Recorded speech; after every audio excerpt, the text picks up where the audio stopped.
کے لیے کہنے والوں نے کہا اگر پوری زمین کے درختوں کے پتوں کو کاغذ بنا۔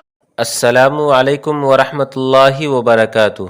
سامعین گرامی قدر، استقبال ہے آپ کا ہمارے یوٹیوب چینل پر۔ امین القادری بریلوی کے مشہور عالم ہیں، مقرر ہیں، سوشل میڈیا کا ایک جانا پہچانا چہرہ ہے۔ ان کی ایک ویڈیو سوشل میڈیا کے توسط سے مجھ تک پہنچی ہے۔ میں ویڈیو دیکھ کر حیران رہ گیا اور بار بار انا للہ پڑھا۔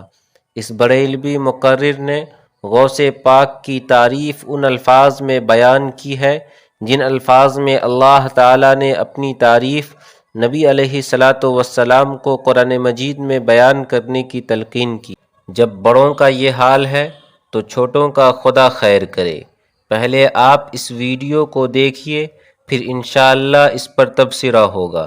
پاک کے لیے کہنے والوں نے کہا اگر پوری زمین کے درختوں کے پتوں کو کاغذ بنا دیا جائے، درختوں کی کلموں کو، اس کی ٹہنیوں کو قلم بنا دیا جائے، سارے سمندروں کو روشنائی بنا دی جائے، انسان، جنات، فرشتے سب مل کر غوث کی شان لکھتے رہے تو لکھنے والے تھک جائیں گے، پتے ختم ہو جائیں گے، روشنائی ختم ہو جائے گی، سمندروں کا پانی ختم ہو جائے گا، میرے غوث کی شان کبھی ختم نہیں ہو سکتی، کیونکہ ان کی شان یہ ہے، وہاں کیا مرتبہ، اے غوث بالا تیرا، اونچے اونچوں کے سروں سے قدم آلہ تیرا، سر بلا کیا کوئی جانے کہ ہے کیسا تیرا، اولیاء ملتے ہیں آنکھیں۔ اسی مضمون کو جس کو بریلوی مقرر بیان کر رہا ہے غوث پاک کے لیے، اللہ تعالیٰ اپنے بارے میں سورہ لقمان آیت نمبر 27 میں ارشاد فرماتے ہیں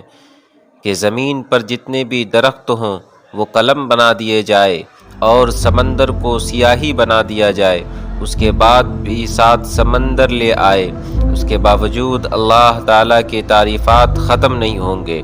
بے شک اللہ تعالیٰ زبردست ہے، حکمت والا۔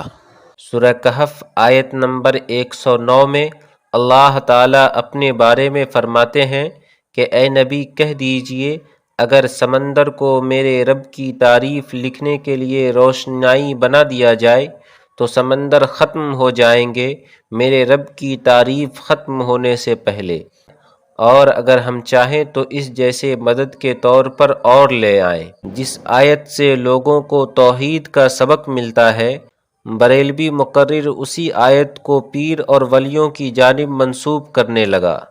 اللہ کے نیک بندوں کی تعریف بیان کیجئے اور کرنا بھی چاہیے، لیکن اتنا نہ آگے بڑھ جائے کہ خدا کی صفات کو ولیوں کی صفات بیان کرنا شروع کر دیں۔ اللہ تعالی ہمیں سیدھے راستے پر چلائے اور تمام امت مسلمہ کی بریلوی کے مکر و فریب سے حفاظت فرمائے۔